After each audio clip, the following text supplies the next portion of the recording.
Muito bem. Hoje a nossa conversa é sobre um texto já há muito tempo esperado, acho, por alguns, um texto muito mais de um sentido prático, em que o professor Vives vai fazer uma análise concreta de situações relacionadas a avanços de barreira de imputação, né? Tomando por base algumas questões do direito espanhol, naturalmente, mas também ingressando fortemente numa temática que foi deflagrada, se vocês observarem, um seminário em que eu plantei uma ideia ou uma bomba, até hoje não sei, e deixei eles desarmando enquanto eu ia embora. Foi um negócio meio constrangedor, mas depois eu conto as peculiaridades do caso para vocês. Acho que uma boa parte deles está bem referida pelo professor Vives no texto, né? Então, Roberta, você tem a palavra pelo usual prazo de 15 minutos, depois a gente avança em discussões. Acho que essas discussões vão ser hoje mais tranquilas, né? Porque são mais práticas do que propriamente questões teóricas, né? Por favor, Roberta, tem a palavra. Obrigada, professor. Boa noite, pessoal. Bom, então já adentrando ao texto, eu vou só me adiantar que, embora o professor Vives faça vários exemplos a respeito da realidade na Espanha, né, e também na União Europeia como um todo, eu vou deixar de mencionar vários desses exemplos, porque eu acho que é uma oportunidade para a gente transpor na realidade brasileira, né? Até porque, enfim, eu acho que os colegas também não tiveram tempo de ler o Código Penal da Espanha e também o projeto, enfim. Então, eu vou focar mais na parte teórica e daí a gente deixa para talvez discutir os exemplos na realidade brasileira. Então, como bem adiantou o professor, esse texto se trata de... ele é mais prático, né? Ele tem um cunho mais prático, e o professor Vives publicou ele em um livro em homenagem ao professor Emílio Octávio de Toledo e Ubieto. Tanto o professor Vives quanto o professor Octávio de Toledo e o Bieto, não sei se estou falando certo, eles defendem, eles chegam a um ponto comum, né? Que é que o princípio da exclusiva proteção de bens jurídicos deve limitar o jus puniendi estatal para evitar um Estado autoritário. Ou seja, o bem jurídico deve justificar o castigo. Antes de adentrar, né, o que trata o professor Vives, eu acho só importante a gente relembrar quando que o bem jurídico ganhou esse status dentro do direito penal, né? Porque nem sempre foi assim. Então, foi no iluminismo, né, que começou a se constituir um direito penal mais voltado para a garantia da liberdade. O direito era visto principalmente como... O direito não, a pena era vista como para justificar uma lesão a um direito subjetivo. Só depois que esse direito subjetivo foi substituído pela necessidade de um bem jurídico lesionado, né? E só depois, na concepção neocantiana, que o bem jurídico ganhou um status mais normativo, né? Ou seja, ele virou efetivamente a razão de existir da norma. E daí já adianta, professor Vives, que existem os bens jurídicos materiais e os bens jurídicos de segunda ordem. E, na minha visão, né, seriam os bens jurídicos clássicos e aqueles que são quase que uma novidade, né, da modernidade. Então, os bens jurídicos materiais seriam aqueles tradicionais, como vida, saúde, liberdade sexual e propriedade, que são inerentes ao próprio ser humano, né? Enquanto os bens jurídicos de segunda ordem seriam aqueles como a ordem pública, a paz pública e a segurança social. Ou seja, os bens jurídicos de segunda ordem assegurariam, de certa forma, a proteção daqueles de primeira ordem. E o professor, ele diz que a pertinência de confrontar esses dois tipos de bens jurídicos está em ver a diferença que cada um deles representa em termos de ameaça da liberdade, ou seja, vislumbrar em termos práticos como que cada um deles afetaria a liberdade pessoal. Então, o Estado tem que legitimar a intervenção penal para que se sujeite aos limites constitucionais rígidos, nos casos em que se afeta a liberdade de forma mais profunda, que no caso, como a gente viu, né, e eu acho que todos já imaginavam, são os de segunda ordem. O que propõe o professor, né, e vários dos autores que ele cita, é que o bem jurídico deve oferecer uma justificação racional para a limitação da liberdade, que no fim é o bem jurídico, né, se é que a gente pode falar, o mais importante de toda a estrutura do direito, a liberdade.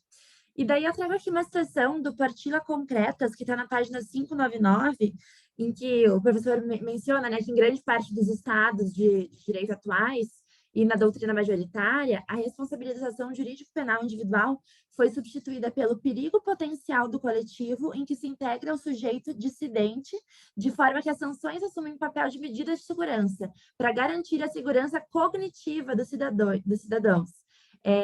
O que leva ao autoritarismo penal, né? Então, eu achei interessante esse conceito de segurança cognitiva dos cidadãos, porque não é uma segurança de fato, né? Ainda que o professor Vives não traga essa crítica, em outros textos, né, em que ele menciona também outros autores, ele menciona que essa segurança, ela não é factível, ela é uma sensação de segurança. Então, para evitar o autoritarismo penal, tem que se obedecer aos limites representados pelo princípio do fato e pelo princípio da ofensividade, que seriam, e daí essa citação está na página 600, os indicativos das oscilações entre uma política criminal democrática e uma política criminal autoritária. Então, é fazer esse balanceamento entre os dois. Então, a contraproposta que a gente tem, né, é fazer uma concepção procedimental do bem jurídico, que também é chamada, né, acho que mais comumente aqui no Brasil, de justificação procedimental. Esse método, né, de ver a forma como se avaliar os bens jurídicos, ele não concebe o bem jurídico em termos de objeto, ou seja, o legislador decide que ele é, mas sim em termos de justificação, ou seja, não apenas da justificação do delito e da pena, mas da justificação racional da limitação da liberdade, que é o mais importante. Então, essa concepção do bem jurídico, ela não tem que obedecer só aos tipos penais, mas também, e principalmente, à Constituição e os direitos fundamentais, que só a partir deles você poderia decidir até que ponto uma proibição penal é constitucionalmente legítima, o que faz todo sentido, né? Então, por isso que a gente não pode aceitar essa outra concepção de bem jurídico como se ela fosse pré-existente ao direito. O bem jurídico ele tem que estar inserido no direito para a gente vislumbrá-lo com um fim, né? Senão fica só um conceito vazio. Então, essa concepção procedimental constitui um critério interpretativo essencial nas palavras do Vives, já que a justificação remete ao momento essencial do contexto do sentido das normas penais.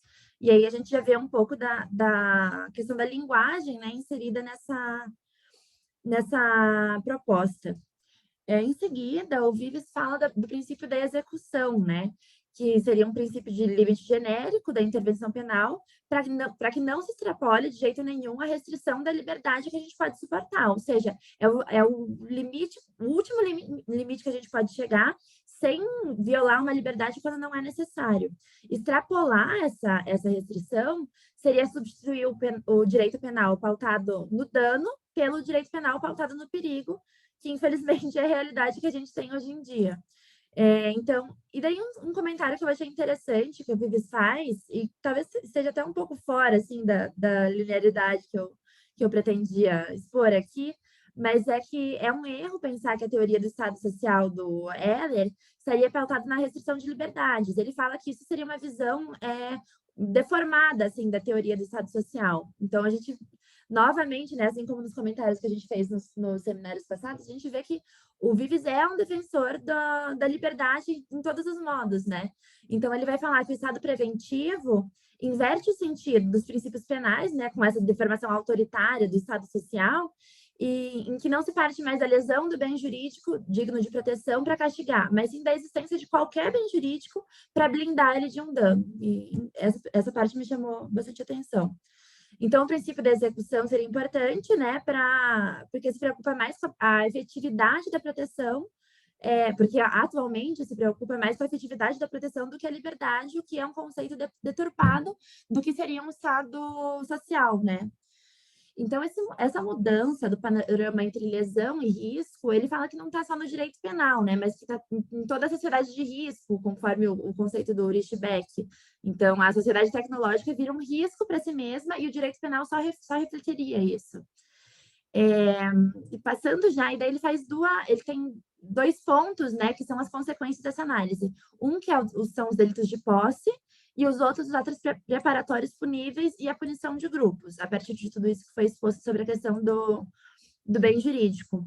A respeito dos delitos de posse, ele trouxe, então, essa palestra que o professor Busato deu, acho que foi na Universidade de Valência, em que ele falou sobre o perigo dos delitos de posse, daí, dentre os delitos de posse, então, as drogas, as armas, a posse de pornografia infantil, itens de falsificação também, enfim. E o professor Busato vai falar, né, nessa conferência, em outros textos também dele que a gente tem acesso, que são ilegítimas por falta de ação. E, então, o professor Vives faz alguns comentários, né, sobre o Act Requirements, sobre o caso Robinson versus Estado de Califórnia, nos Estados Unidos, e ele mostra que essas perspectivas novas, né, seja do professor Busato quanto dos Estados Unidos, né, elas mostram a impossibilidade de punir um status, porque falta uma ação. Então, o professor Busato vai defender que os delitos de posse estão fundados em uma ação precedente ou uma omissão subsequente, o que a gente não pode admitir no direito, né? E, além disso, outra crítica é que eles não respeitam o princípio da ofensividade. E daí o Vives dá o exemplo das drogas para consumo próprio, que, enfim, a ofensividade aí chega a ser meio absurdo de discutir, né? Especialmente quando são drogas de baixo potencial ofensivo até para o próprio indivíduo, né? Por exemplo, maconha ou essas drogas mais fracas, enfim, não sei como que a gente pode falar. Outro exemplo que ele dá é da posse de materiais para ofender grupos, ou seja, de discurso de ódio. E daí ele dedica boa parte desse capítulo para falar que esses delitos de incitação indireta, ou seja, que são condutas que nem alcançam a categoria de atos preparatórios, tem um problema muito grande a respeito das brechas que se criam. Então, por exemplo, quando você tenta criminalizar a posse de materiais que podem incitar discursos de ódio, a gente pode acabar até se autoincriminando, né? Por exemplo, quem não tem alguns estudos, alguns livros sobre, enfim, Hitler ou qualquer coisa desse tipo, né, que se dedica a estudar, poderia acabar sendo preso, né? Chega a ser absurdo, mas o professor Vives diz que é isso o que a gente está chegando, né? Infelizmente. A respeito dos atos preparatórios puníveis e a punição de grupos, o Vives também faz um comentário bem interessante sobre o princípio da execução, né? Falando que em regimes democráticos, os atos preparatórios só podiam ser castigados em caso de delitos muito graves ou se representassem um efetivo perigo insuportável, ainda que não imediato. Nesses casos, né, de grupos, e daí eu confesso que eu não entendi muito bem, né, especialmente a distinção que eles fazem entre grupo criminal e organização criminal, porque não me ficou muito claro, pelo menos acho que precisava estudar mais a respeito desse tema, mas a conclusão é que se poderia chegar a criminalizar, né, ou enfim, a imputar uma pena a algum grupo que foi constituído para fazer apenas um ato específico, né, ou seja, ele não tem uma continuidade, e mesmo quando esse ato não fosse realizado, né, o que parece até em termos lógicos, assim, meio inconcebível. Então, a pena para o grupo criminal se manter, mesmo que, né, seja para cometer um delito único, e mesmo que esse delito não ocorra, manifesta uma forma de autoritarismo que é inegável, né? Fora pelo fato de que constitui um bis in idem, porque a gente já tem uma agravante, né? Ou não sei como que é no regime do Código Penal espanhol, mas seja na forma de agravante ou de aumento de pena, né? Com certeza configura um bis in idem.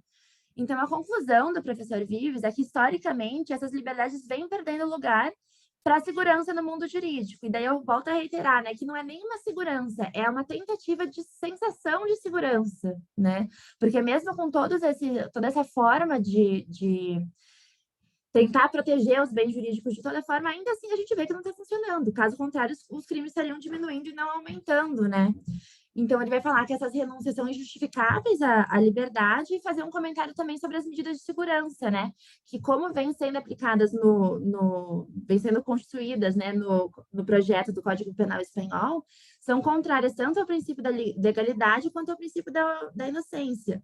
E daí ele finaliza falando que isso tudo, né, configura uma orgia do prognóstico da periculosidade, ou seja, tentar prevenir comportamentos com base no que o indivíduo pode fazer, o que, consequentemente, o que, né, quer dizer que você está julgando a pessoa e não o ato dela.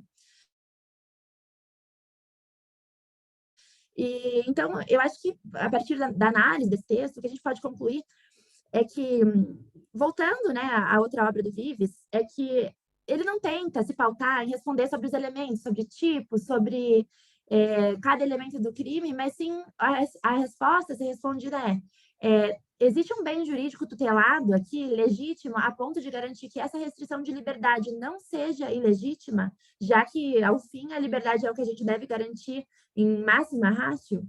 E daí eu trouxe aqui esse livro da professora Busato, que me indicou ele quando eu estava fazendo o meu projeto para apresentar no processo seletivo, é da Núria Pastor Munhoz. E daí ela tem alguns comentários muito interessantes sobre os delitos de posse, os delitos de status, e ela chega a classificar eles de forma diferente, mas principalmente a falar que essa tipificação, ela não é, essa forma de tipificação, né, de delitos de posse, de delitos de status, ela não é por acaso, é uma tipificação que é muito útil para a política criminal atual, que tem uma pretensão de autoritarismo. Com isso, eu concluo o meu comentário. Obrigada, pessoal. Obrigada, professor.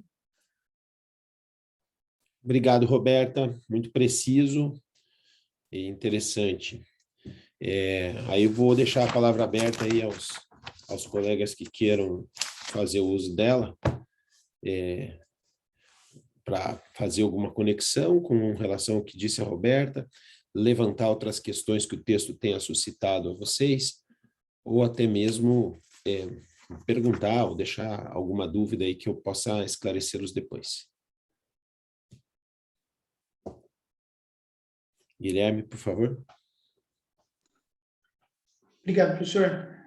Parabéns para a Roberta aí, ficou muito legal a apresentação, gostei bastante, abrangeu bem todos os pontos do texto. Eu vou me centrar mais na quarta parte do texto, a partir da página 614, que é quando ele fala a questão dos atos preparatórios puníveis e a punição de associações, de grupos e associações. Eu tenho estudado bastante essa questão do bem jurídico, desses bens jurídicos abstratos, coletivos, enfim, e da justificação dos delitos de associação, especialmente. E eu me deparei com, ao menos, 4 posições distintas, 2 delas são citadas no texto, a respeito da justificação do delito de associação criminosa. Nós temos, então, uma posição que vai dizer que os delitos de associação criminosa são abusos do direito fundamental de associação. Outra posição que vai falar que é basicamente uma antecipação de punibilidade, né? Antecipação de barreiras de imputação, que parece ser o que o professor Vives mais se foca aqui no texto. Uma outra justificação que se centraliza muito mais na ideia de bem jurídico coletivo, paz pública e esse tipo de coisa. Eu encontrei uma outra ainda, justificação que diz, basicamente, que as associações são puníveis porque são un recht person, pessoas ilícitas, ou, enfim, associações, por serem simplesmente associações ilícitas. E eu fico me perguntando se existe algum modo de salvar esse delito do artigo 288 do Código Penal e também do Código Penal espanhol e alemão. O bem jurídico coletivo me parece que não fica muito preciso. E eu me pergunto, tenho me perguntado com certa frequência, enquanto escrevo a dissertação, se é possível delimitar, de alguma maneira, o bem jurídico coletivo, não só no delito de associação, mas os bens jurídicos coletivos de um modo geral. Se é possível que a gente ofereça alguma forma de limitação ao legislador. Eu fico me perguntando a respeito disso. Bom, é um primeiro comentário. Um outro comentário, professor, diz respeito a um trecho do texto que o professor Vives menciona na página 616, que ele menciona o seguinte: ele fala de uma decisão dos Estados Unidos e tal, da Suprema Corte, e ele diz que o Código Penal espanhol sofreu uma involução autoritária em razão de uma lei orgânica número 5. Eu procurei essa lei orgânica, ela é um pouquinho extensa, e eu queria entender um pouquinho melhor o que ele quis dizer com essa involução autoritária. Bem, eu acho que de minha parte, para não me alongar muito, é basicamente isso. Tá, alguém mais?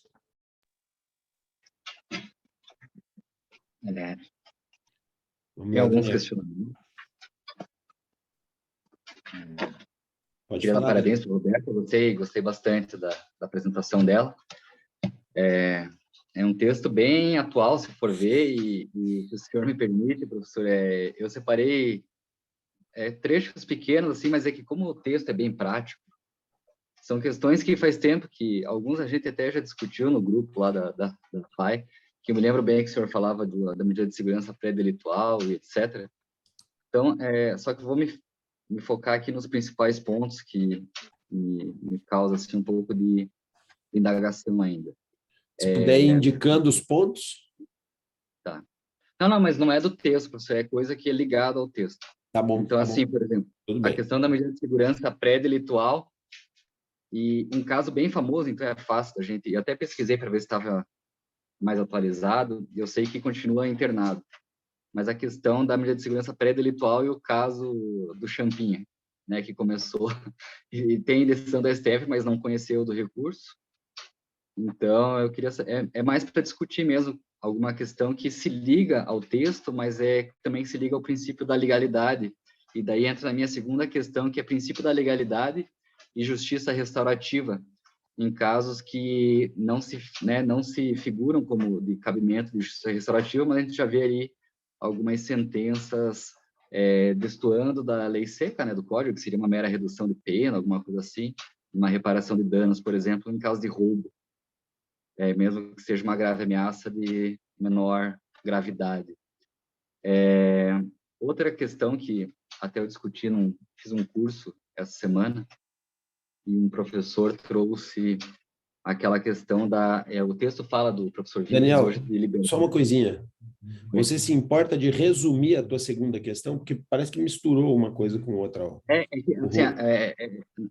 É uma sequência da outra, na realidade, que a primeira ali é a medida de segurança pré-delitual e o caso Champinha, que na realidade agora ele está internado por uma interdição civil, né, pela condição mental dele. Mas decorre eu li as notícias, né, porque é difícil conseguir a decisão, mas eu li as notícias e todas elas decorrem do fato delituoso, né, que seria o homicídio, né, o ato equiparado ao homicídio, ato infracional.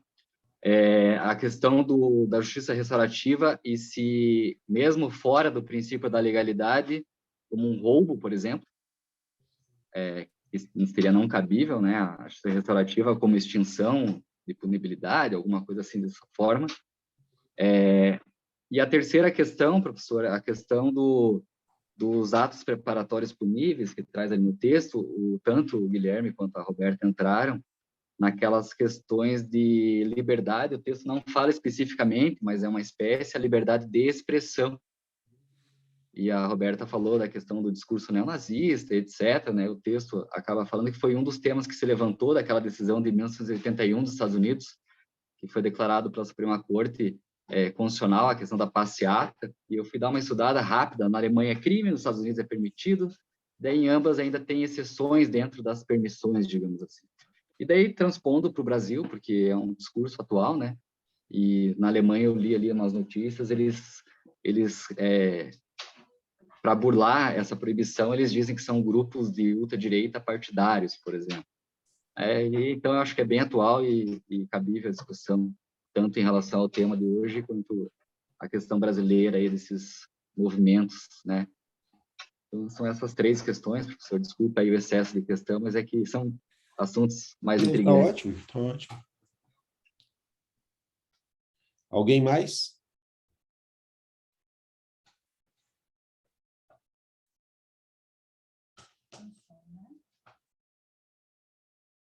Nada mais, senhores?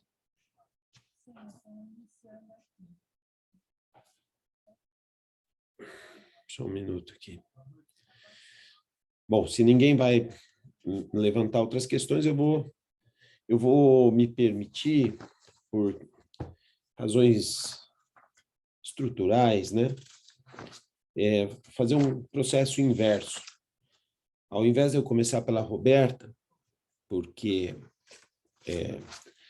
como disse o Guilherme, ela foi muito abrangente em todos os tópicos, tem coisas ali que vale a pena aprofundar um pouco, né? Eu acho que eu preferiria terminar pela Roberta. Começar pelas observações que os colegas fizeram, pelo Daniel e pelo Guilherme. Então, fundamentalmente, o que eu queria dizer, começando pelo Daniel, a respeito de medidas de segurança pré-delituais. Claro, consiste isso num absurdo avanço de barreira de imputação. As medidas de segurança, elas já foram superadas há muito tempo, desde um ponto de vista pré-processual ou pré-delitual, a ponto de que algumas coisas, como comportamentos de mendicância e tal, eles foram saindo da lei de contravenções penais justamente por isso, né? Em geral, elas refletem estados de pessoa e não tem sentido incriminar estados de pessoas, senão condutas, né? É evidente que não tem cabimento medidas de segurança pré-delituais.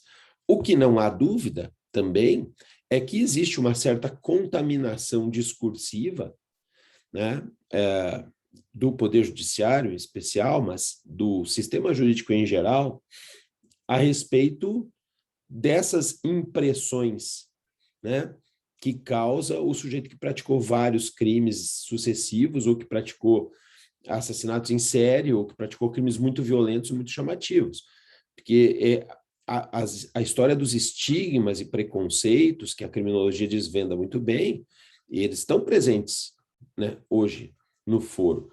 Então, esses juízos que se faz das medidas de segurança pós-delituais, eles têm um juízo de revisão, né? A medida de segurança, tal como está no nosso código, ela é uma situação que pode ir perdurando, né?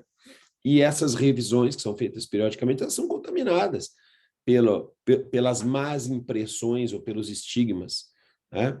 Então, é evidente que isso tem que ter uma estrutura de delimitação, e aí eu sugeriria, Daniel, se o interesse é sobre a discussão das medidas de segurança, eu sugeriria pensar e estudar exatamente o que é um sistema vicariante. Porque volta e meia a gente diz, não, o Código Penal brasileiro, com a reforma de 84, deixou o duplo binário por um sistema vicariante. Mas o que é um sistema vicariante? O que é vicário? Vocês sabem, não? O que é vicariar como verbo? É trocar, é a substituição de uma coisa por outra. E a substituição de uma coisa por outra é equivalentes, como consequência jurídica do delito. E, claro, isso significa o quê? Que os princípios limitadores de uma interferem na outra. Significa que as equivalências existem e, portanto, é completamente deslegitimada uma medida de segurança sem fim. Tá? É completamente deslegitimada uma medida de segurança desproporcional. É completamente deslegitimada uma medida de segurança aplicável a alguém cuja conduta for inexigível. Então, vamos lá. Pensar o que é um sistema vicariante, existe muita literatura. Eu fiz um levantamento dessas questões. Existe muita literatura sobre o que é um sistema vicariante de fato e como isso deve pautar a estruturação de um sistema de imputação que conviva com as medidas de segurança. O que também é possível, e é importante lembrar, é possível um sistema sistema jurídico penal de imputação que não tenha medida de segurança. Eu cheguei a orientar ou ajudar na orientação, não fui eu orientador direto, mas ajudar nos debates de orientação do trabalho na Universidade de Buenos Aires, de um aluno que propunha precisamente isso, um sistema jurídico penal à margem da medida de segurança. É possível? É possível, né? E ele propunha, enfim. Eu te remeteria como ponto inicial de estudo o meu livro de fundamentos, né? A 6ª edição, que é a última, está bem completa sobre isso, e faz um apanhado da literatura existente, especialmente espanhola, acerca da medida de segurança, desde o seu período pré-delitual até o que significa, de fato, um sistema vicariante. Foi uma coisa que me incomodou muito no meu doutorado, foi a discussão sobre o que é, quais são os limites disso mesmo, o que é um sistema vicariante de fato. Eu perguntava, e as coisas, parece que a nossa percepção aqui, aquilo que a gente foi ensinado a ouvir, não batia com aquilo que eu ouvia lá. Então, comecei a fazer um levantamento bibliográfico que está trasladado para a análise de medidas de segurança no livro de fundamentos. Tá? Isso está resumido também no livro de parte geral, mas eu te diria que o livro de fundamentos é mais completo a respeito disso. Bom, a respeito da questão de justiça restaurativa, acho que eu já me pronunciei sobre isso antes, mas não custa fazer de novo. E você diz, apesar de estar fora da legalidade, será que contemplaria? Primeiro, assim, a questão da legalidade é resolúvel. E ela vai acontecendo aos poucos, a mexida nisso. E um exemplo muito claro disso é a passagem do estelionato para crime de ação penal pública condicionada. Né? Aliás, todos os crimes patrimoniais sem violência poderiam perfeitamente passar a ser de ação penal pública condicionada. E a gente perseguir somente aquilo que de fato fez falta para a vítima que corre atrás, vamos dizer assim, de uma persecução solicitando ao Ministério Público a intervenção. Essa podia ser uma regra, e essa regra levaria, então, à resolução extrajudicial de muitos casos. Né? Então, veja, vamos entender bem o que eu acho contraditório. Contraditório com força. Aliás, contraditório com força insuperável, diria eu. Né? Uma bobagem de grosso calibre. Falar em justiça restaurativa penal. Porque ou é penal ou é restaurativa. Sabe? A ideia de justiça restaurativa, de aproximação das partes para como é que eu vou dizer? Para discutirem e chegarem a uma conclusão resolutiva do caso à margem da intervenção estatal é legítima? É claro que é. É claro que é. Mas essa aproximação entre as partes para a resolução do caso fora da esfera do Estado, se é possível, é um sintoma claro de que essa matéria não deve ser penal. Esse é o ponto. Se a gente chama de penal, só deve ter o nome de penal aquilo que é a violação do controle social do intolerável. E se é intolerável, o que é que está fazendo num acordo? Entende? Então, a questão é de fato, uma coisa sem cabimento. Né? Não tem por onde olhar que isso funcione. Né? Então, vamos lá. Eu não sou um detrator de que se opere a aproximação entre as partes. O que eu acho é que isso não é penal. Né? E chamar isso de penal consiste em ter um efeito deletério secundário terrível, que é banalizar o penal, sabe? O esforço de quem vai por essa via deveria ser de descriminalização de certas condutas que permitissem passá-las para um juízo arbitral, que o Estado poderia interferir, ou se não fosse nem o Estado, não precisava nem ser o Estado, poderia ser um conselho da comunidade para resolver isso. Né? Mas, se é penal, porque o Estado penal, isso está lá muito claro no último livro do Hassemer, o Warum Strafrecht. Por que entra? Por que precisa de direito penal? Para amortecer o conflito. É para isso que serve. Se não for para amortecer o conflito, se for para assodar o conflito, é melhor não ter. E se é para amortecer o conflito, é porque o amortecimento é necessário. E se é necessário, como é que você faz a tal justiça restaurativa? Como é que você junta as partes daí? Se é necessária a intervenção de um Estado amortecedor. Você vai juntar elas de que modo? Vai dar uma luva de boxe para cada um? Ou disparos de arma de fogo a 10 passos de distância? Qual que vai ser a solução? Né?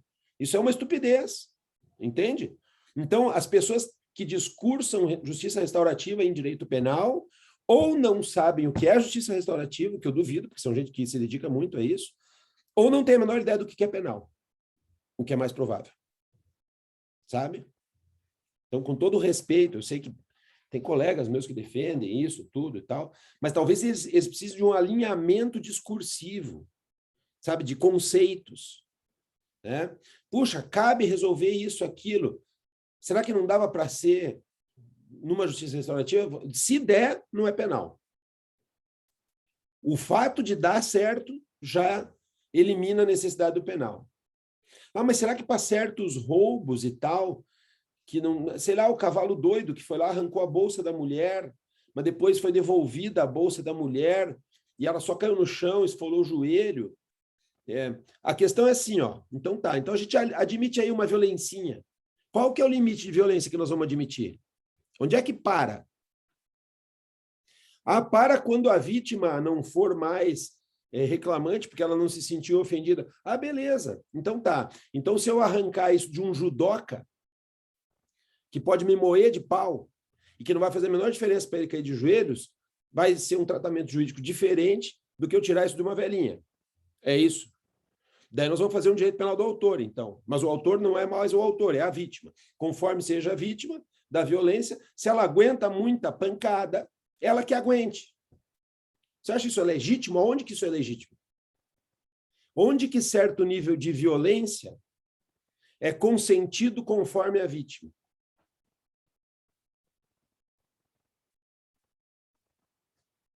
Para mim isso é um disparate, sabe? Então, com todo respeito, é um tema que não...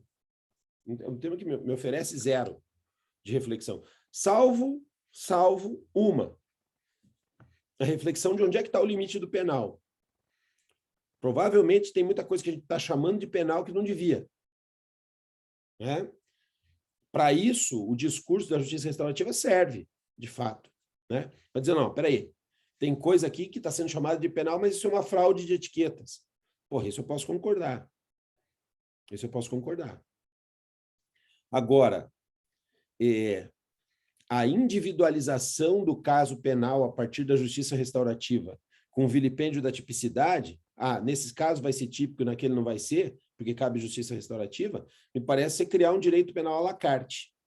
Né? Um direito penal à la carte que não vai ser pautado talvez por quem é o autor, talvez até possa, porque o cara arrancou com mais força ou menos força, era um moleque ou era um grandalhão? Era o pezão ou era um pivete que me tirou a bolsa, entendeu? Quer dizer, pode ser um direito penal à la carte do autor e à la carte da vítima. Aí, realmente, isso, em termos de segurança jurídica, representa a barbárie, a meu ver. Né? Então, fica ainda pior. Se tenta remendar o discurso, fica ainda pior. Então, modo de pensar. A respeito de atos preparatórios puníveis, aí você entrou num tema muito interessante, que é o tema da liberdade de expressão. E, de fato, esse é um tema candente, muito discutido. Porque a pergunta aí quando alguém discursa um discurso de ódio ou um discurso de incitação ao crime, isso deve ser ilícito ou não deve? Acho que é por aí que você estava transitando, né, Daniel?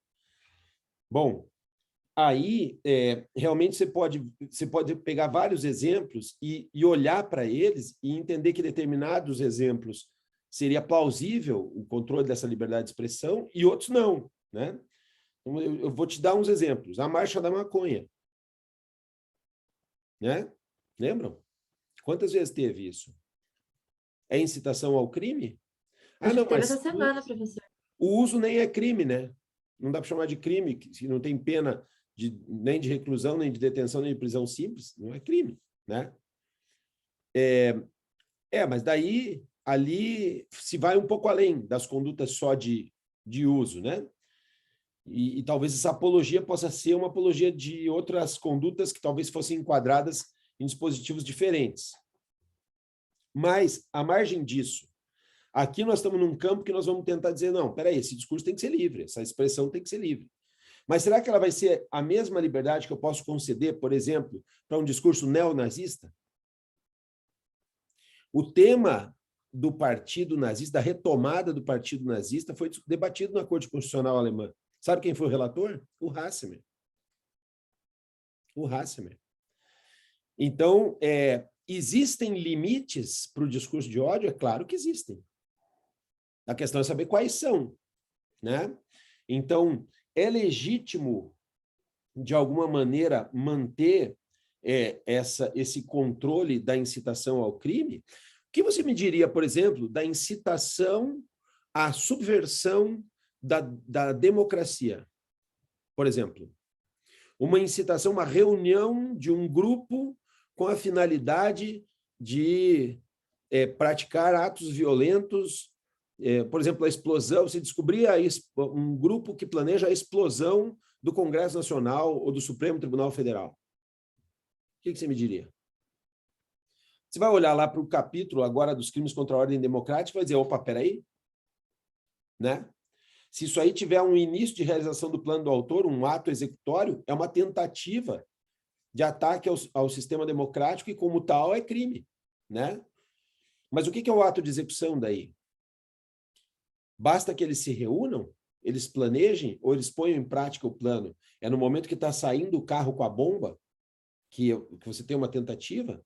Então, vamos lá remeter para aquela diferença entre os atos preparatórios e os atos de execução, como sempre. E, nesse ponto, o teu tema conecta com com algumas das questões levantadas pelo Guilherme, né? Onde é que está o limite desse negócio? Vamos incriminar atos preparatórios? Óbvio que não. Óbvio que não. Mas a pergunta é outra. Existem determinados bens jurídicos cuja intervenção justifique a prática de atos incriminatórios, vamos dizer assim? Onde é que começa isso? Eu acho que está muito mais ligado a uma outra coisa. A incitação ao crime me parece que eventualmente pode ser delitiva. Mas ela enquanto a gente discutir, é uma discussão aporética, a gente tentar dizer cabe ou não cabe um avanço de barreiras de imputação sobre a incitação ao crime. Não me parece que é o cabe ou não cabe a discussão correta. Parece que a discussão correta está um passo atrás, ou talvez à frente, né? Dependendo do ângulo que se olhe. A pergunta é como se pode legitimar a incriminação dessa incitação. E me parece que isso também se liga em algum comentário que a Roberta fez, que me parece também desfocado um pouco sobre a questão do bem jurídico. Quando a gente olha para a forma de abordagem de bem jurídico que o Vives propõe, ela vai nos permitir um caminho de solução desses todos os problemas. Eu vou colocar só como pergunta nesse momento, mas nós vamos avançando sobre isso. Vocês acham que é permitido incriminar essa incitação ao crime sob forma de reunião, de discurso, de escrita, de pronunciamento público? Como é que é? O como da incriminação faz diferença a respeito de qual é o conteúdo da incriminação? O como que eu quero dizer é a técnica de tipificação empregada na descrição da pretensão conceitual de relevância. Faz diferença para legitimar ou deslegitimar a incriminação da incitação ao crime, por exemplo? A meu ver, faz. A meu ver, faz. E aí isso tem muito a ver com a questão do bem jurídico na forma como é posta pelo professor Vives. Tá? Então, vamos lá, que aí eu vou entrando um pouco nas questões do Guilherme, né? O Guilherme estava preocupado aqui, quando falou, vou me focar na quarta parte, o bem jurídico abstrato, coletivo, se justificam os delitos de associação. A gente pode pensar na incitação ao crime como uma reunião para incitação ao crime, a organização, né, a organização criminosa, as quadrilhas ou bandos, né, essas coisas assim. Muito bem. E aí diz o Guilherme, olha, eu detectei 4 diferentes abordagens disso. Então, vou tentar me posicionar frente a essas abordagens que você levantou. A primeira, é um abuso do direito incriminar esses bens jurídicos abstratos, coletivos, esses atos associativos, o ato de se associar. Incriminar o ato de associar é um abuso. A mim parece que não. Imagine que essa associação seja justamente a associação para, vamos dizer, arrecadação de novos interessados na propagação do discurso neonazista. Você olha para isso e diz, poxa, isso tem que ser livre, como liberdade de expressão? Ou aí tem que ter algum controle? Não, isso é uma reunião, isso é uma associação para discutir mecanismos de destruição da democracia no Brasil. Tem que ser punido ou não? Eu estou sendo exagerado, evidente, com o propósito. Será que não é muito simplista um discurso de dizer, olha, incriminar a reunião, a associação é um abuso. Ponto. Sempre? Não sei. Eu acho que não é aí que está o problema. Né? Segundo, é uma antecipação de barreiras de imputação? Sim, sem dúvida nenhuma. Incriminar o ato de se associar é um avanço de barreiras de imputação e muitas vezes pode ser algo que seja considerado injustificável, sabe? Eu acho que está tranquilo para a gente poder fazer essa afirmação. Daí a terceira, o bem jurídico coletivo deve ter alguma limitação? Eu acho que aqui é que entra a chave da questão, Guilherme. Bens jurídicos coletivos nem sempre são delitos de associação. Ataques a bens jurídicos coletivos. Pense, por exemplo, no bem jurídico segurança pública, no trânsito. Pense, por exemplo, no bem jurídico ambiente. Né? Isso não tem nada a ver com associação. Né? Então, nem sempre eles são relacionados à associação, mas podem ser. Podem ser. Bem jurídico ordem pública relacionado ao 288 que você citou como exemplo. Né? Então, existe essa relação. Esta relação pode ser perniciosa? A mim parece que sim. Aqui é que entra o grande problema. Aqui entra um grande problema por causa das técnicas de tipificação. Quando você usa bem jurídico coletivo, isso tem que ter uma compensação por tratar-se de algo que o Vives qualifica no texto de bens jurídicos de segunda ordem. Né? Esses bens jurídicos coletivos têm que ter uma compensação na técnica de tipificação, por exemplo, tá? Só um exemplo, não usar elementos normativos. Você vai usar bem jurídico coletivo e elemento normativo? Bom, então não pode ser um delito de Estado, uma associação, enfim, sabe? O que acontece? O que existe, de fato, nas técnicas de tipificação, eu acho que eu já falei sobre isso alguma vez numa aula que talvez você estivesse. Faz muito tempo que gostaria de orientar essa tese. Alguém, pode ser que seja você, o cara que vai fazer essa tese. Porque depende de ter uma paciência de Jó e eventualmente pegar como referente um delito, que poderia ser, por exemplo, 288, como você disse. Né? Pensar o seguinte, que critérios legitimam certos avanços de barreira de imputação? Porque, veja, incriminar perigo abstrato é um avanço de barreira de imputação. Incriminar a imprudência é um avanço de barreira de imputação. Incriminar a omissão é um avanço de barreira de imputação. Incriminar a associação é um avanço de barreira de imputação. Incriminar bens jurídicos coletivos, ou justificar a incriminação por bens jurídicos coletivos, é um avanço de barreira de imputação. Usar elementos normativos é um avanço de barreira de imputação. Usar a norma penal em branco é um avanço de barreira de imputação. Agora, pense num delito que tenha tudo isso. Será que ele se legitima? É óbvio que não. Agora, um delito que não tenha nada disso se legitima? É óbvio que sim. A questão é, como é que formata o que está no meio? Que avanços de barreira de imputação nas técnicas de tipificação não pode ser legitimamente conjugado. Essa é a pergunta. Quando entra bem jurídico coletivo, qual que tem que ser a compensação para ter um balance de legitimidade suficiente? Quando entra a associação, qual é o balance que tem que ter para essa incriminação ser suficiente? E aí entra uma das coisas, que eu gostei desse texto, né? E que já tem outros textos do professor Vives também. A tal concepção procedimental do bem jurídico. Conceber o bem jurídico sob forma procedimental traz uma justificação que pode ser usada como forma de compensação para certos avanços de barreiras de imputação. Quais e como? Bom, essa seria a tarefa da tese que eu proponho para que algum de vocês se lance ao desafio.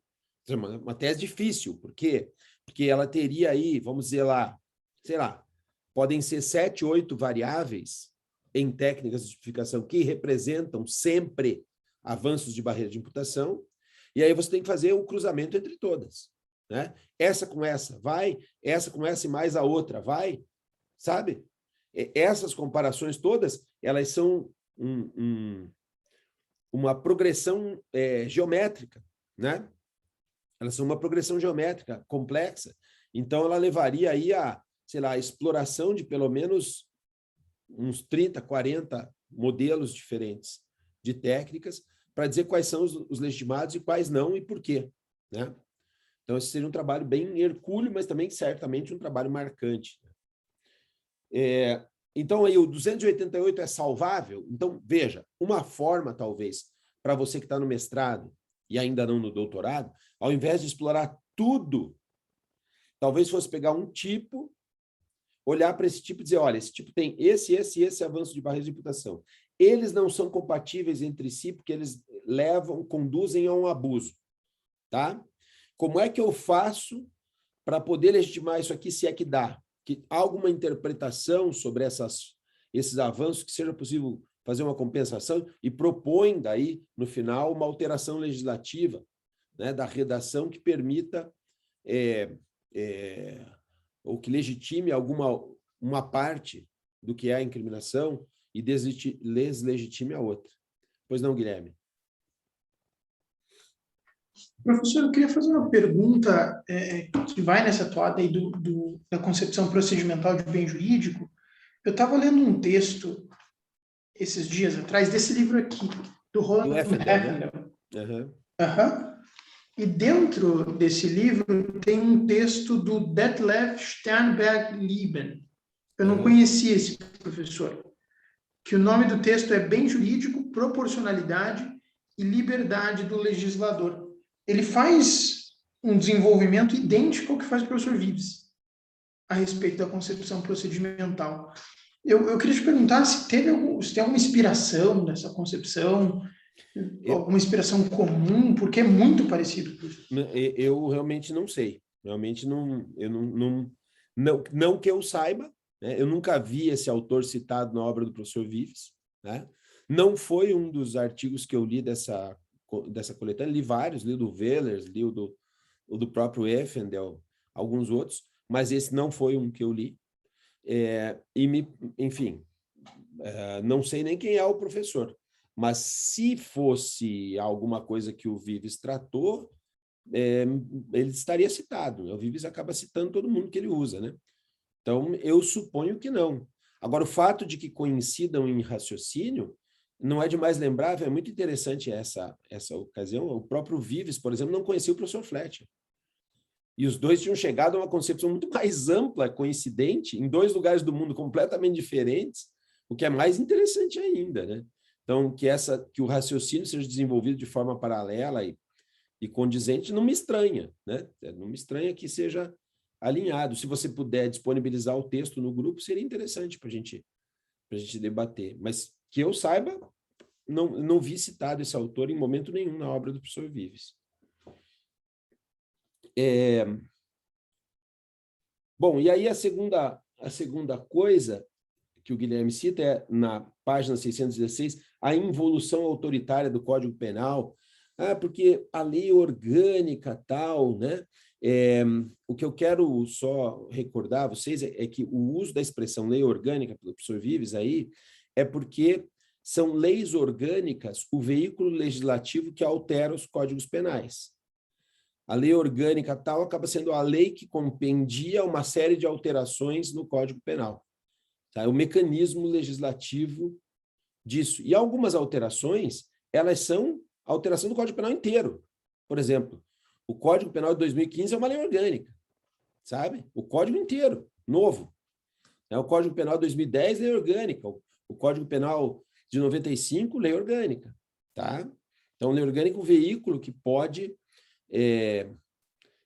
tratar. E, claro, a questão de involução autoritária do Código Penal vem se notando desde lá da reforma de 95. Os autores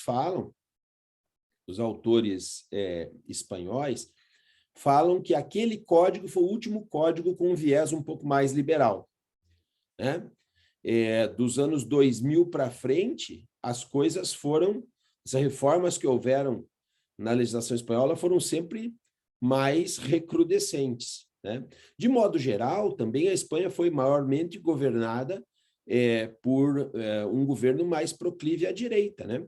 Que era do PP, que é o partido que incluiu muita gente que era herdeiro do franquismo. Né? Então, politicamente, não se estranha que isso venha acontecendo e que venha sendo essa tônica das leis orgânicas que vem sendo trabalhadas no ambiente espanhol, tá? Então, acho que, eu não sei se tem alguma coisa específica que você queria saber, Guilherme, desse comentário. Não, eu só queria entender por que ele chamou de involução autoritária, enfim, porque é muito extenso. Há um processo involutivo bem evidente quando você compara, por exemplo, para pegar 3 blocos muito, muito amplos, né, de comparação, o Código de 95, 2010, 2015. Você olha para isso, realmente é nítido o perfil mais autoritário dos códigos mais recentes. Né? E isso vem a reboque de uma eu acho que de uma legislação internacional? Do 11 de setembro, né? Se você lembrar, o 11 de setembro, naquele momento, era o José Aznar, o presidente espanhol, né? Ou naquele momento, ou logo em seguida, e que fica muito próximo do Bush. Acaba acontecendo aquele atentado também na estação de Atocha, em Madrid, né? E aí isso deflagra o mesmo medo que foi inspirador de vários atos patrióticos nos Estados Unidos que falam por si, né? Guantánamo e afins, né? Então, a mesma história que aconteceu de um lado do Atlântico aconteceu do outro, se a gente pudesse dizer assim, tá? Acho que é isso.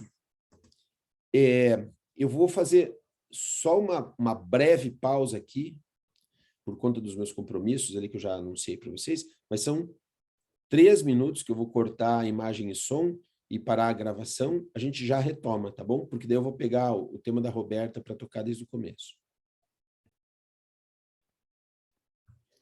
Então, vamos lá, retomando. Então, vejam só, qual é a questão toda de passagem. A Roberta faz umas passagens, eu achei algumas muito boas, mas tem um ponto que talvez mereça um esclarecimento. Ela começa falando do bem jurídico, da teoria procedimental, e aí vocês entenderam qual é o procedimento, eu imagino, né? Claro que existe aquele histórico do bem jurídico, todo mundo é muito conhecedor disso, né? A ideia de organização de uma estrutura de castigo começa pensando em direitos individuais subjetivos, lá no Feuerbach, né? E depois vem a conformação, pouco a pouco, a introdução da ideia de bem jurídico, que no von List tem expressão, depois tem como disse a Roberta corretamente, nos neocantianos tem uma concepção muito mais avançada, né? E aí a gente vê textos desse período, aí dos anos 20 e 30 do século XX, com ampla discussão sobre o bem jurídico. Depois existe um certo refluxo disso, na esteira do finalismo. O finalismo meio que abandona a discussão do bem jurídico, porque, no final das contas, para o Weltzel, a missão do direito penal é a conformação subjetiva das pessoas ao cumprimento das regras jurídicas. Então, bem jurídico fica um pouco à margem. Ele diz que, com isso, a gente já provoca o efeito de proteção de bem jurídico, que não precisa ter uma discussão específica sobre esse assunto, quando, na verdade, precisa e muito, mas, enfim. O bem jurídico daí é retomado na discussão do Roxin, por exemplo, mas a contraposição do Jacobs abandona completamente o bem jurídico. Não é um acaso que o Jacobs seja discípulo do Weltzel, né? Isso tudo tem uma certa conexão. Na ideia de uma teoria procedimental do bem jurídico, se vocês capturaram bem o sentido do texto, o que o professor Vives propõe? Ele diz, olha, bem jurídico não é conceito. A busca de um conceito para o bem jurídico é que faz o fracasso dele. E aí tem uma passagem lá no final das observações da Roberta, que eu anotei.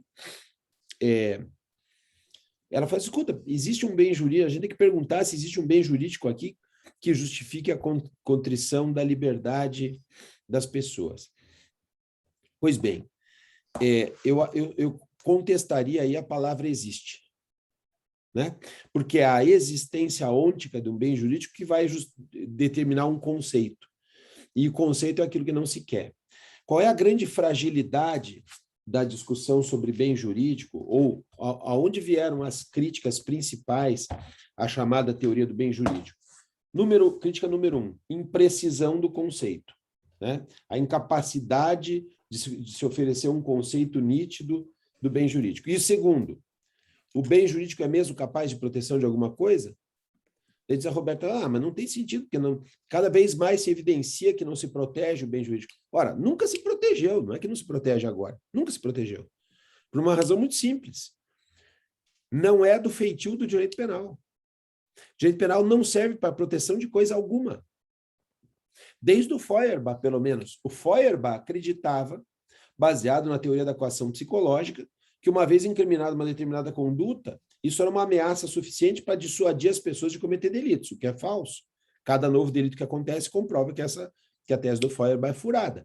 Mas desde o Feuerbach, as pessoas já sabem que direito penal não vai evitar a violação de bens jurídicos. Mas então qual é a questão? Então não serve para nada bem jurídico só por causa disso? Não. Pense o direito penal. Quando é que o direito penal intervém? Intervém para se estabelecer um nível de responsabilidade derivado de uma imputação, certo? Quando é que nós vamos estabelecer isso? A partir de que o fato já tenha acontecido, não? Se o fato já aconteceu, não há mais o que fazer. Se não há mais o que fazer a respeito do bem jurídico, aquilo que se trabalha lá no âmbito da imputação é uma outra coisa, que não é a proteção do bem jurídico. O bem jurídico já aconteceu, o ataque a ele já aconteceu. Ou ele já foi posto em perigo, ou ele já foi lesionado. O direito penal chega tarde e com violência. Eu sempre digo isso, ele parece o Davi Luiz contra a Alemanha, né? Sempre chegando atrasado e com violência. É isto que é o direito penal, né? O direito penal é um mau zagueiro, né? Então, o fundamento dele tem que ser uma outra coisa. Não vai ser isso. Porém, serve para alguma coisa o direito penal, diz o professor Vives, serve para discursar a legitimação de uma incriminação, de um recorte de liberdade. Então, como é que ele entra em cena? Ora, quando você vai proceder a uma incriminação, seja lá no processo de incriminação primária, né, na escolha do desenho do tipo, seja no processo de incriminação secundária, na aplicação dele ao caso concreto. A teorização, a justificação dessa necessidade de realização do controle penal em abstrato ou em concreto, ela deve englobar um discurso em que haja referência ao bem jurídico. Para quê? Para comparar esse discurso ou essa justificação com as balizas constitucionais e com as balizas dos princípios que regem e limitam o direito penal. Daí é dessa confluência de questões ou de normas ou de fontes porque a gente pode falar tanto do processo, tanto do processo penal, como do direito penal material, como do direito constitucional, dessa confluência de fontes é que a gente vai retirar a legitimação ou não legitimação da incriminação, olhando para uma fala que refere a um bem jurídico. É isso que se chama de concepção procedimental do bem jurídico, porque se realiza um procedimento, e esse procedimento é um procedimento discursivo que engloba essas várias circunstâncias ou essas várias fórmulas jurídicas, por assim dizer. Tá certo? Então, e isso por isso que me chamou a atenção lá, Roberta, lá no final, quando você fala de existe um bem jurídico, acho que não dá para falar que existe, sabe? Porque como ele vai ser uma justificação, você se lembra que na semana passada a gente debateu sobre, não sei se foi na semana passada ou na anterior ainda, sobre a questão do porte ilegal de arma, se era a incolumidade pública ou o controle do Estado sobre o fluxo de armamentos, qual é o fundamento disso? Ora, eu estou discutindo aí qual dos dois justifica. Então, não existe uma coisa em concreto, senão que ela é parte de um processo de justificação. Tá? Então, se discursa sobre bem jurídico, ele não é um conceito. Isso é uma coisa muito importante. Né? Uma outra coisa importante que aparece no texto, ainda referido aos bens jurídicos e que a Roberta citou, é a questão dos bens jurídicos chamados clássicos e os de segunda ordem. Isto é uma coisa que também não foi levantada, que do ponto de vista do bem jurídico valeria a pena, talvez, um investimento numa dissertação, numa tese, ou até em um capítulo de uma desses estudos, que é o seguinte: os chamados bens jurídicos de segunda ordem são sempre coletivos?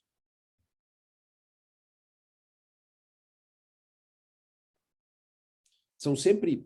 Porque, veja, os bens jurídicos de primeira ordem é aquilo que as pessoas necessitam essencialmente para a vida em sociedade, certo? Vida, liberdade, tá? Básico.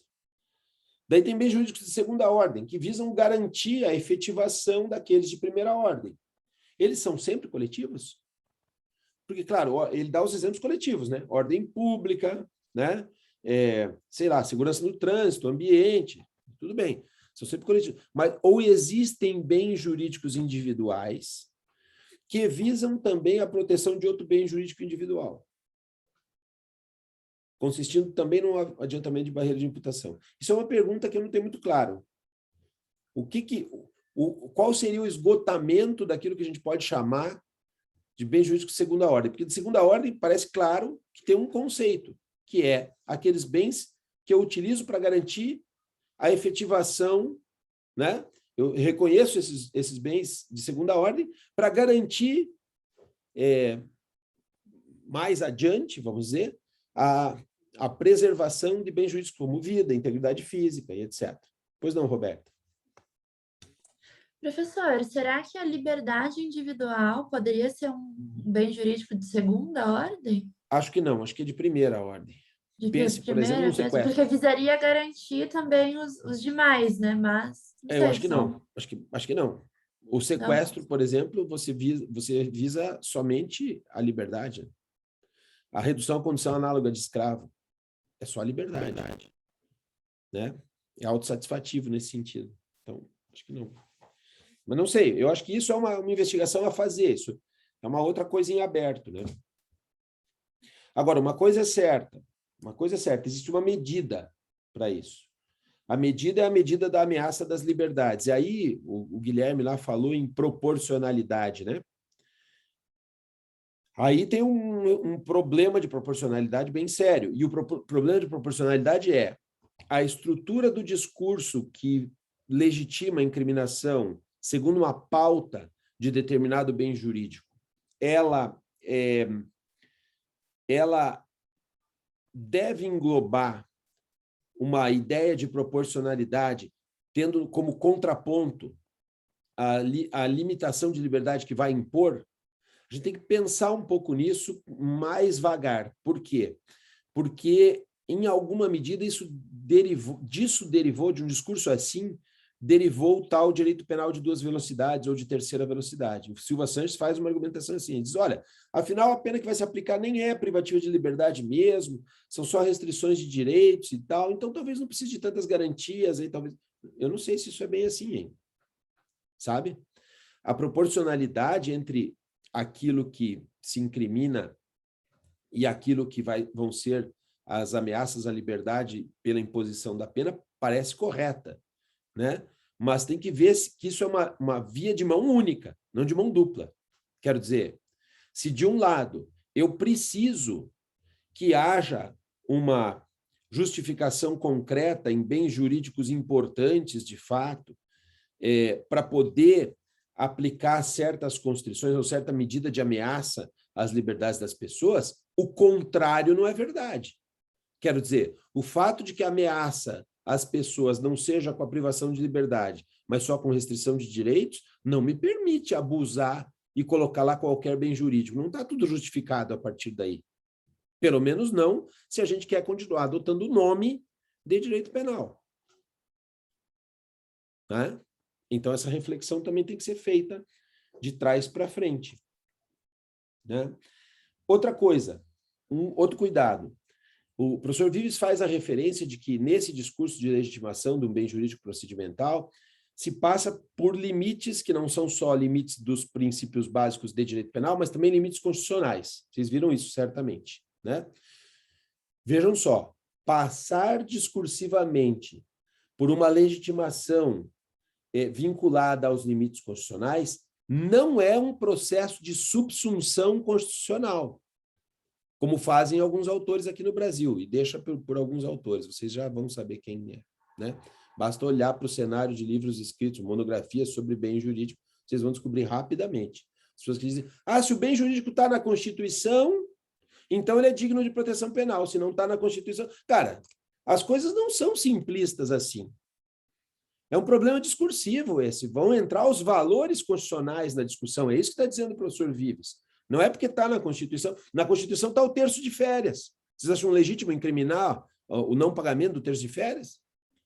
Mas está na Constituição. Acha lá na Constituição onde é que está a violação à liberdade sexual. Procura lá para ver se está. Não está. Alguém duvida que estupro tem que ser crime? Vocês entenderam o que eu estou dizendo, né? Não é uma questão de subsunção. Não é um procedimento simplista de dizer, está na Constituição ou não está na Constituição. Não é isso. Não é isso. São os valores e os princípios limitadores que a Constituição impõe para justificar a intervenção e o controle social de um Estado, onde o Estado se autoproclama democrático, né, que entra na discussão. Mas não é um processo de subsunção. É esse cuidado que eu quero que vocês tomem, porque monograficamente se escreve muita coisa aí sobre bem jurídico, Constituição e legitimação penal, que, enfim, vamos deixar manso por merece reservas, tá? Que mais? Assim, com respeito ao princípio de execução, daí a Roberta entrou na discussão do princípio da execução. O princípio da execução, o professor Vives chama de princípio de execução um equivalente no direito anglo-saxão, se chama de act requirement, requisito de ação. Por que ele usa a expressão princípio de execução?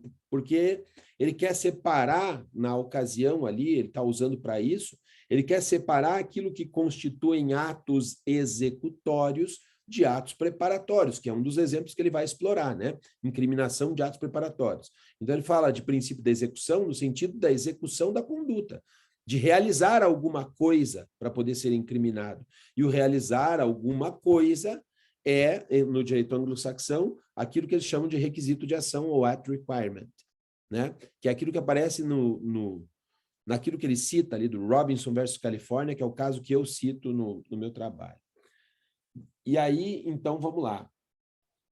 Diz o professor Vives que está acontecendo um avanço de barreiras de imputação, em que nós estamos lidando com certos perigos muito mal, e refere ao Beck, né? Aquele livro do Beck que ele refere é um livro esgotado já, sabe? Mas é um livro que foi talvez a sementeira da discussão, que depois é mais desenvolvida na sociedade do risco global, sociedade do risco mundial, que são aqueles vários volumes do Beck sobre a sociedade do risco. O tema é o mesmo, né? Como é que a modernidade reflexiva opera com risco. Isso se incorporou no ambiente penal sob a forma de avanços de barreiras de imputação, todo mundo sabe disso. Mas, basicamente, ali, o que foi esse caso dos delitos de posse que ele cita? Era um evento que acontecia em Valência, um congresso, em que, na verdade, eu nem ia participar, mas coincidiu de que o congresso acontecia durante umas férias em que eu viajava lá pela região. Eu acho que eu estava na Itália. Porque foi na Copa do Brasil, era a Copa no Brasil, e aí, aí eu não quis ficar aqui porque estava muita confusão, né? E aí eu fiquei na Itália. E aí eu fiz um voo para Valência, desde Roma, porque no meio dessas férias tinha lá o congresso.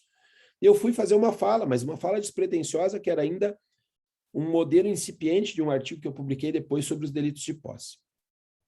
Mas então lá era a primeira impressão e tal, e eu expus a primeira impressão, e aí as críticas vieram ferozes, né, no debate, porque daí as pessoas dizem, mas então não vamos incriminar mais a posse de pornografia infantil, não vamos mais incriminar a posse de arma e tal, não sei o que. Eu disse, olha, não é bem assim, a questão é que incriminar a posse nesses casos, o que você está me mostrando é que você não tem prova suficiente de que o sujeito adquiriu, ou você não teve força suficiente normativo-jurídica para determinar a devolução dessas coisas. Por isso que você está nessa de incriminar a posse, mas é um ato falho, né? Vocês estão incriminando coisas que não são ação e tal. Aí dei vários exemplos. E aí a discussão no primeiro dia se encerrou por aí, e no dia seguinte eu ia embora. O congresso seguia, mas eu não. Eu fui lá só para falar e ia embora no dia seguinte. E o congresso ia seguir. Daí, quando eu fui embora, o professor Regis falou, não, você precisa deixar aí as suas anotações para a gente, porque eu não tinha nem texto sobre o assunto, porque o negócio vai ferver amanhã nós vamos começar pelo debate disso aí, porque não terminou, não fechou, não sei o quê. Muito bem. Aí, de noite, eu estava no Colégio Maior de Valência, dormindo lá, me veio um insight de exemplos. E eu comecei a falar dos exemplos, que são aqueles exemplos que ele cita, do revólver na casa de que uma pessoa deixa o revólver na casa do outro, se aquilo é um problema de consciência, qual é o problema? Eu comecei a encher de exemplos. Dei mais uns 4, 5, escrevi os exemplos, e de manhã, antes de ir para o aeroporto, passei no lugar do congresso, deixei para ele. Falei, toma, tá aqui o que eu pensei de noite. Eu acordei de noite com o negócio, tão invocado que eu estava com aquilo. E aí ele levou no congresso, e aí ferveu, né? Porque daí vocês viram o que sai, o volume de informações que ele cita e coisas, daí são dele, ele que foi desenvolvendo a ideia. Mas parece muito coincidente, ele viu nos delitos de posse, na incriminação da posse, um risco tão grave quanto a incriminação de atos preparatórios. Os atos preparatórios, percebam, eles ainda têm um ato. Você consegue identificar o que o sujeito fez. Na posse, você tem um estado de pessoa, é menos ainda, né? Então, ele diz, olha, nos delitos de posse e também nas incriminações de atos preparatórios, as coisas se evidenciam, o autoritarismo se evidencia. E aí ele vai explorar aqueles exemplos que, na Europa, estão muito associados, até por conta, Guilherme, daquilo que a gente conversou sobre o recrudescimento autoritário dos sucessivos códigos penais, né? Na Europa, o terrorismo assumiu esse protagonismo, né? E aí as incriminações relacionadas com terrorismo, com migração de pessoas e etc., elas foram aumentando tanto. Eu me lembro de uma época em que eu não sei se chegou a implantar, porque eu não acompanhei a legislação italiana a respeito, mas existia o projeto de lei de incriminar a pessoa que alugasse um imóvel para um imigrante ilegal. O ato de disponibilizar para o aluguel um imóvel a um imigrante ilegal já caracterizaria delito relacionado com a imigração ilegal. Cara, o cara já entrou. E ele vem aqui contratar comigo. E é um contrato cível, que o cara está adimplente comigo. Entende? Esse ato já era criminoso. Você imagina onde é que estava indo a coisa. E é por isso que esse discurso de exigência de ação, de exigência de execução, parece uma coisa muito relevante para estabelecer o que a gente pode delimitar como crime. E são dois instrumentais, Guilherme, que daí para o teu para a tua ideia de crítica à reunião do 288, né? Eles funcionam, porque estar reunido é um estado, né? Reunir-se pode ser ação? O que é que você faz para se reunir, né? Então, essas são as perguntas que vão nortear isso aí. Aquilo que você faz ao se reunir basta para caracterizar uma violação de um bem jurídico que justifique, mediante os filtros constitucionais e principiológicos de direito penal, as incriminações, né? Então, acho que por aí tem um caminho bastante promissor, né? De comparar os delitos de posse e os atos preparatórios. O professor Vives vai trabalhar isso nas críticas à jurisprudência espanhola, dando alguns exemplos que são sensacionais, né? Vocês viram o exemplo do carona, no caso da droga? O sujeito pega uma carona com o primo levava drogas no carro. Tinha um batedor, tinha um carro aqui na frente, e o primo às vezes parava e ia lá conversar com o cara, voltava e seguiam viagem, e acabaram caindo presos. E foi incriminado também o sujeito que estava de carona, que disse não saber de nada, que não participou de nenhuma conversa com o pessoal do outro carro, que não desceu do carro, mas que devia então saber, mas qual é a ação que ele realizou de tráfego? Ele não transportou porque ele não guiava o carro. Ele não guardou porque não foi ele que pôs o negócio no carro. Ele não participou sequer da conduta, né? Então, aqui entra um debate muito interessante, né, sobre o at requirement, né? Então, até mesmo as participações, porque a gente sabe, né, que as participações por omissão são possíveis, mas depende da criação, a evidência de um liame subjetivo. E como é que vai fazer o liame subjetivo com esse cara aí? Né? E em que consistiu exatamente a contribuição que a omissão dele deu? Parece que nenhuma, né? Enfim, mas essa é uma discussão que vai tratar do que representa efetivo perigo e o que é que são delitos muito graves, porque no final das contas, o professor Vives chega a pautar, no caso do porte de arma, que vocês devem ter visto, né, que a existência de um efetivo perigo frente a delitos muito graves que pode justificar certos avanços de barreira de imputação na direção dessa incriminação de estados de posse, de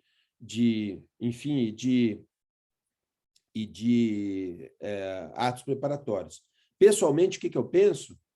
Eu acho que não. Do ponto de vista da posse, eu acho que não é ação. E ao não ser ação, nós temos uma situação diferente um pouco da do Código Penal Espanhol. Porque nós temos um dispositivo legislativo cogente. Pega o artigo 13 aí. Vocês têm o Código Penal aí? Abre aí. Lê o 13 para mim, por favor. O resultado de que depende da existência do crime só é imputável a quem lhe deu causa. Causa é ação ou omissão sem a qual o resultado não teria ocorrido. Então, vamos lá. Se nós partimos de pensar um resultado jurídico, e veja que pensar um resultado jurídico já é mais que pensar um resultado material, né? Nós vamos, então, incriminar mesmo quando não haja resultado material, né? Mas vamos lá, vamos pensar desde um ponto de vista mais recrudescente, né? Resultado jurídico vai ter sempre, certo? Só que esse resultado só pode ser imputado a quem lhe deu causa, por razões óbvias. Não vou imputar esse resultado a quem não tem nada a ver com a causalidade. Beleza? Só que causa, para a nossa lei, é a ação ou a omissão sem a qual o resultado não teria ocorrido. Se eu não consigo chamar de ação ou de omissão aquilo que o sujeito fez, mas sim de um estado de pessoa, qual é o resultado jurídico que pode ser atribuído a ele? Entenderam? Essa limitação, no nosso código, é maior do que a limitação espanhola. Então, vai lá que o professor Vives encontre lá um discurso, não, se os delitos forem muito graves e um efetivo perigo na situação concreta do uso da arma, e quem sabe a gente pode pensar. Aqui não. Na posse, não. No ato preparatório, talvez. E aí entra o teu tema, né, Guilherme? Esse direito de reunião é um ato preparatório? Se é um ato preparatório, quando que essa reunião vai representar um efetivo perigo de realização de um delito muito grave? E aí você começa a entender por que reunir-se para compor um partido neonazista, que implicaria, então, a subversão da ordem democrática, parece reclamar uma incriminação, mas reunir-se, sei lá, para outro fim, pode ser que não, né? Agora, quais são as evidências de que esse é o fim da reunião? Isso é uma outra questão de indicadores, né? De indicadores, mas, eventualmente, o elemento subjetivo diverso do dolo, né? Na terminologia clássica, né? O especial fim de agir, numa terminologia mais adequada, pois poderia ser uma exigência para a realização de um balance de incriminação de certos delitos que são ato preparatório de outro delito, né? Outra exigência poderia ser, por exemplo, que o outro delito do qual eles são ato preparatório fosse contra um bem jurídico primário, por exemplo, né? Viso garantir aqui um bem jurídico primário, não pode ser um secundário. Então, existem aí alguns critérios para a gente trabalhar. Quais são os ideais para o teu 288? Não sei, mas o artigo é rico dessas coisas, né? Ele é rico dessas evidências. Com relação ao que caracteriza grupo, que também foi uma preocupação da Roberta, eu não entendi muito bem onde eles querem chegar com grupo, com organização, as remessas no direito europeu quase sempre passam, e quando não passam diretamente no plano legislativo, passam na discussão acadêmica, pelo protocolo de Palermo, sabe? O protocolo de Palermo a respeito de crime organizado, né? É para lá que se remete a discussão quase sempre, né? Tem referências bem explícitas a isso em tudo que é bibliografia. Todo mundo que tratou do tema crime organizado na Europa vai, de alguma maneira, passar por ali.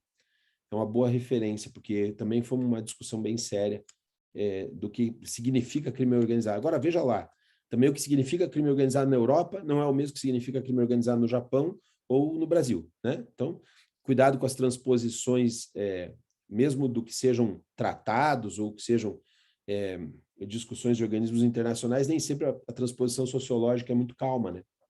Muito agradável e muito legítima. Mas vamos lá.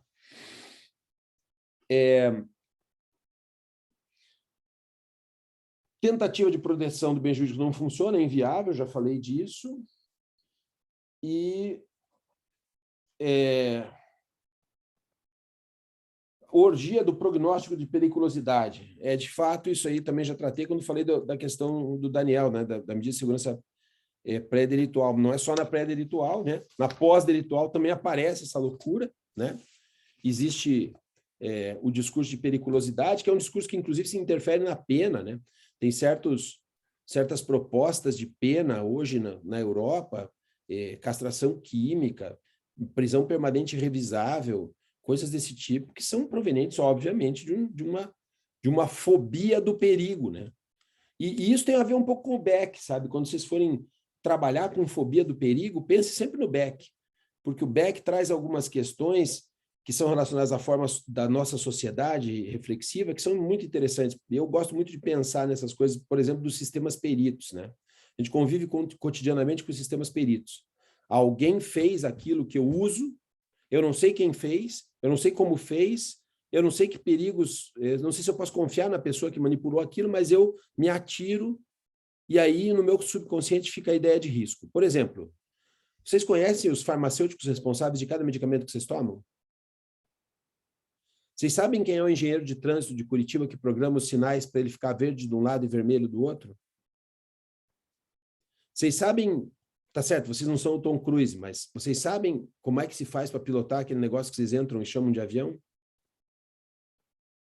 Em todos esses casos, vocês estão correndo. Vocês sabem como é que Foi feita a medição dos cabos do elevador que você sobe? Mas você entra no elevador, você usa o avião, você toma o remédio, não é isso? Só que lá no teu subconsciente fica ele, olha, tem um perito aí, que eu não sei quem é, ele é muito especialista nesse negócio, é o que dizem, e eu vou confiar nisso aí, porque senão eu não vivo. Né? Mas no teu subconsciente fica aquele negócio que há um medo fora do teu controle. Né?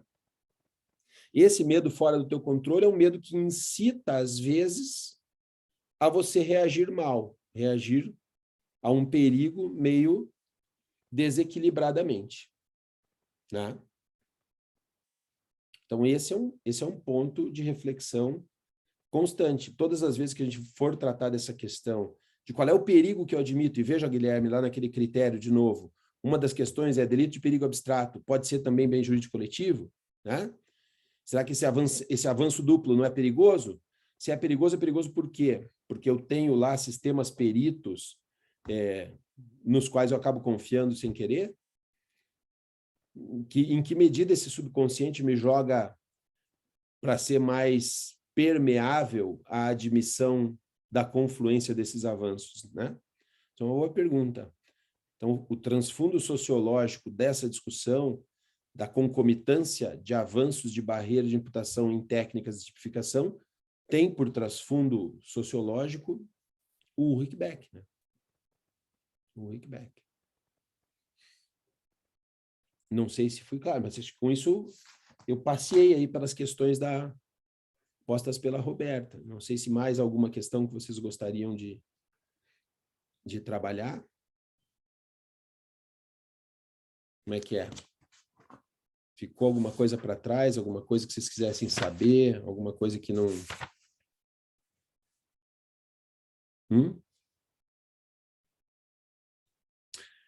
Bom, se não, eu vou só anunciar para vocês que nossa próxima conversa vai ser sobre von Kirchmann, né? A ideia dele de que uma canetada do legislador transforma bibliotecas inteiras em lixo. Né? Tá ali, ó, na mão do Guilherme. É o artigo do professor Vives que trata dessa perspectiva, né? Do von Kirchmann, que é conhecida, uma crítica conhecida no ambiente jurídico penal, que vai ser um pouco detalhada e debatida junto com outras questões do direito penal. Tá? Eu não lembro quem que ficou a cargo desse aqui. É o Daniel, né? É o Daniel que vai tomar conta desse vespeiro aí. Boa sorte. Né? E é isso, gente. Então, bom final de semana para